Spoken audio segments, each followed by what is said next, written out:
नमस्कार, मैं हूँ सृष्टि। स्वागत है आपका हमारे चैनल जानो नागरिक जानो में। तो जैसा कि आप जानते हैं कि भारत की 21वीं सदी की पहली शिक्षा नीति यानी नेशनल एजुकेशन पॉलिसी 2020 को कैबिनेट की मंजूरी मिल गई है। ये एजुकेशन पॉलिसी 34 साल पुरानी पॉलिसी जो 1986 में लाई गई थी को रिप्लेस करेगी। तो आइए जल्दी से 10 पॉइंट्स के ज़रिए जानते हैं कि ये एजुकेशन पॉलिसी हमारी स्कूल और कॉलेज एजुकेशन में क्या बड़े बदलाव ला रही है। सबसे पहले बात करते हैं स्कूली शिक्षा की।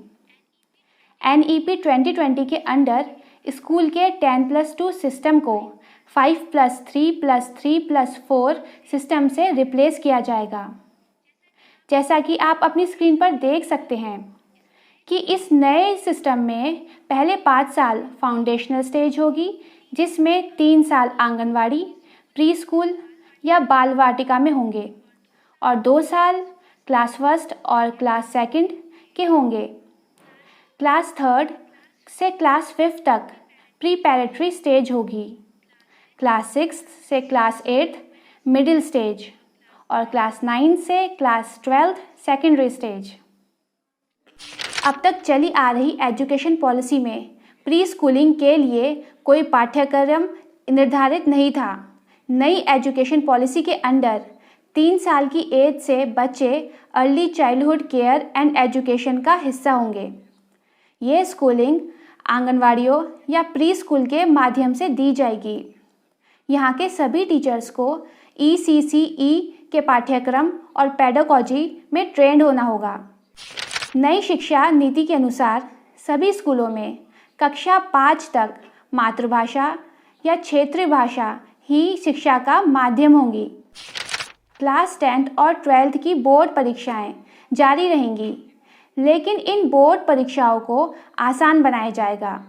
ये एग्ज़ाम्स स्टूडेंट्स की ओवरऑल क्षमता और काबिलियत को टेस्ट करेंगी, न कि उसकी महीनों ली गई कोचिंग या रटने की ताकत को। स्कूल बेस्ड इवैल्यूएशन के लिए प्रोग्रेस कार्ड यानी रिपोर्ट कार्ड को नया रूप दिया जाएगा। ये एक holistic 360 degree multidisciplinary report card होगा, जो कि कॉग्निटिव, अफेक्टिव और साइकोमोटर डोमेन में हर एक स्टूडेंट की प्रोग्रेस और यूनिकनेस को डिटेल्ड में बताएगा। रिपोर्ट कार्ड में टीचर द्वारा इवैल्यूएशन के साथ साथ सेल्फ इवैल्यूएशन और सहपाठी द्वारा भी इवैल्यूएशन शामिल होगा। नई पॉलिसी के under science, commerce, art stream का स्ट्रिक्ट डिवाइड खत्म होगा। स्टूडेंट्स अब अपने इंटरेस्ट के हिसाब से इन स्ट्रीम से अलग अलग कॉम्बिनेशन के सब्जेक्ट्स चूज़ कर पाएंगे। हायर एजुकेशन में मल्टीपल एंट्री और एग्जिट पॉइंट्स होंगे। कोर्स के दौरान अगर स्टूडेंट कोर्स बीच में छोड़ना चाहे या ब्रेक लेना चाहे तो ले सकता है।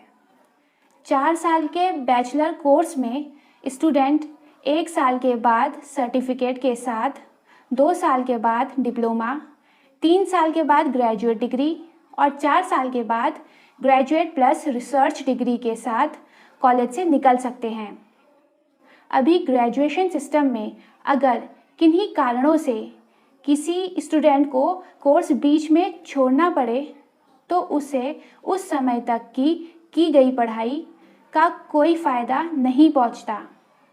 नई पॉलिसी के अंडर अब उस 1 या 2 साल पूरा करने पर भी सर्टिफिकेट या डिप्लोमा मिल जाएगा। हायर एजुकेशन इंस्टीट्यूट्स में मास्टर्स के कोर्सेज ऑफर करने के लिए फ्लेक्सिबिलिटी होगी। 2 साल का मास्टर प्रोग्राम उन लोगों के लिए होगा जिन्होंने 3 ईयर बैचलर प्रोग्राम पूरा किया है। इस कोर्स का दूसरा साल पूरी तरह रिसर्च के लिए डेडिकेटेड होगा। 1 साल का मास्टर ये कोर्स रिसर्च के साथ 4 ईयर ग्रेजुएट कोर्स पूरा करने वाले स्टूडेंट्स के लिए होगा। PhD के लिए मास्टर्स डिग्री या 4 साल वाली ग्रेजुएट डिग्री विद रिसर्च की ज़रूरत होगी। नई शिक्षा नीति के अंडर एमफिल प्रोग्राम को बंद कर दिया जाएगा। नेशनल टेस्टिंग एजेंसी देश भर की यूनिवर्सिटीज़ में एडमिशन के लिए प्रवेश परीक्षा आयोजित करेगी। एनटीए कॉमन एप्टीट्यूड टेस्ट के साथ साथ साइंस, ह्यूमैनिटीज़, लैंग्वेजेस, आर्ट्स और वोकेशनल सब्जेक्ट्स के एग्ज़ाम्स साल में 2 बार कराएगा। नई शिक्षा नीति के तहत तकनीकी संस्थानों में भी आर्ट्स और ह्यूमैनिटीज़ के सब्जेक्ट्स पढ़ाए जाएंगे। साथ ही देश के सभी कॉलेजों में म्यूज़िक, थिएटर जैसे कला के सब्जेक्ट्स के लिए अलग से डिपार्टमेंट स्थापित करने के लिए जोर दिया जाएगा। इंजीनियरिंग के साथ साथ अब आप ह्यूमैनिटीज़ से जुड़े सब्जेक्ट्स भी पढ़ पाएंगे। तो ये थी नेशनल एजुकेशन पॉलिसी 2020 के तहत हमारे स्कूल और कॉलेज एजुकेशन सिस्टम के कुछ महत्वपूर्ण बदलाव। और अगर आपको इस नई एजुकेशन पॉलिसी को डिटेल में पढ़ना है तो मैंने वीडियो के नीचे डिस्क्रिप्शन में नेशनल एजुकेशन पॉलिसी 2020 के इंग्लिश और हिंदी दोनों डॉक्यूमेंट का लिंक डाल दिया है। आप वहां से पॉलिसी को डिटेल में पढ़ सकते हैं। तो अगर आपको ये वीडियो अच्छा लगा हो तो please like and share the video and also subscribe to the channel. Thank you.